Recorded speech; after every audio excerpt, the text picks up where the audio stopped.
Friday and good afternoon. This is your News 4 Now update. I'm Kay Ingram. And right now it is nice outside, but we're watching for storms that are set to move in tonight and into tomorrow. Now it's expected to bring rain and strong wind. So let's get right to Storm Team 4's Violetta Yas. Thanks, Kay. Yeah, a lot of green on that radar. You can see a lot of moisture here extending from parts of Kentucky all the way up into the Great Lakes. This will be inching closer and closer, and we'll start to see at least some showers beginning with tonight, at least north of the city. Here's 4 or 5 o'clock, already starting to get some rain here into parts of Pike, Sullivan, Ulster counties, down into parts of northwestern New Jersey as well. I'm not sure how much further east that'll be advancing, but at least we may see a shower or two in the city. But the heavier rain starts to arrive very early Saturday morning. Here's 4 o'clock. That is locally heavy rain that'll be approaching from the west. So that what we see tonight will really only be the beginning of this unsettled pattern. You can see those dark clouds. Temperatures right now already into the low 50s, and we'll start to see that rain approach. But for the most part this afternoon, it'll just be cloudy out there with that rain chance increasing late tonight, generally after midnight. So a split weekend. It'll be windy and wet. Sunday looks much better with temperatures into the 50s and plenty of sunshine. And then we do get a couple of days early next week with highs into the 60s as well. Okay, back to you. Got it. Thanks, Violetta. Now we move to some breaking news in Queens, where police were called to Flushing High School after they got a call of a student entering the school with a gun. It happened just after 10 this morning. That 18-year-old student was taken into custody. Police say the gun was a fake gun and charges are pending. Right now in the city, the NYPD is ramping up security, getting ready for possible protests after a Manhattan grand jury voted to indict former President Donald Trump yesterday. Every member of the department is reporting in full uniform today, gearing up for what could potentially be a busy weekend of pro and anti-Trump demonstrations. News 4's Miles Miller takes a closer look. Law enforcement across the city have been planning for weeks. There are police officers here at Trump Tower and barricades are in place. They're also going to be increasing the number of police around the courthouse.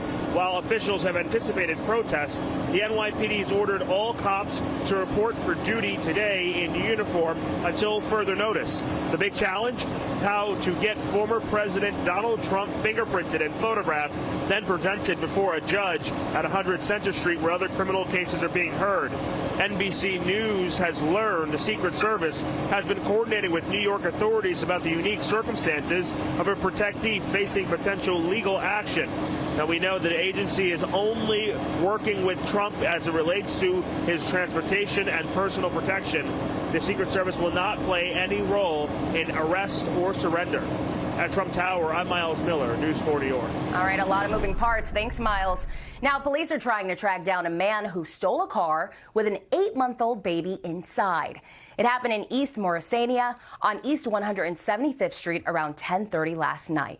Police say the baby's parents were unloading groceries when that man hopped into the driver's seat and drove away. Officers say once the thief realized there was a child in the car, he parked the car about a block away, then ran off. The child wasn't hurt. A New Jersey state trooper has been placed on administration leave over neo-Nazi tattoos. The tattoos came to light when Detective Jason Dare was reported missing earlier this month, and investigators posted pictures of him online. Now, those pictures included images of Dare's tattoos. One on his neck reads Blood Honor, which is associated with a right-wing extremist group. Dare was found, and state police have brought in law enforcement partners to conduct the investigation. All right, and time is ticking, and it looks like New York State budget will be late, and that's according to Governor Kathy Hochul. During an interview with Public Radio, the governor said changes to the state's bail reform and an affordable housing package are holding it up. Senate Majority Leader Andrea Stewart-Cousins from Westchester blamed the governor for putting the issues into the spending plan. The deadline for the state budget is tomorrow. Your next cup of coffee could come with a side of the New York City sunrise. Starbucks in the Empire State Building just announced the Starbucks Reserve Sunrise Experience.